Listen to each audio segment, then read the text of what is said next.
Kami sebagai pamajikan lain teu pinter ngarawat diri, lain teu hayang meuli skincare anu mehong ka dokter kecantikan supaya beungeut ini glowing.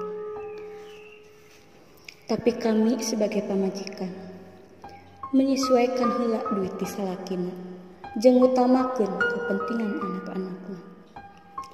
Teu kedah nyebat istri matre. Sekali lagi, ini lain masalah tiud. Cukup dengan bapak-bapak bersikap manis kepada istri, teu loba diomongin, peka anu jadi pamajikan.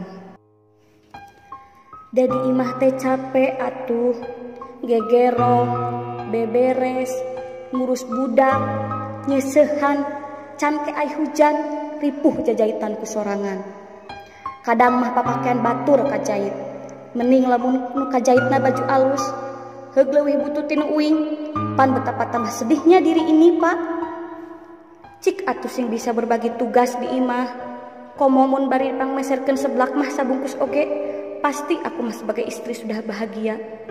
Tuh pan, sasimpel itu sebenarnya mah. Hanya saja masih loba nu egois bapak-bapak teh. Capek balik gawe, kalah nyo HP, ai pamajikan dianggurkeun. Dirondelan ku budak, nyebutna rudet. Tolonglah pak, jangan biarkan rambut kami memutih sebelum waktunya. Jangan biarkan kokoloten ini memenuhi beungeut kami yang sudah hinyai.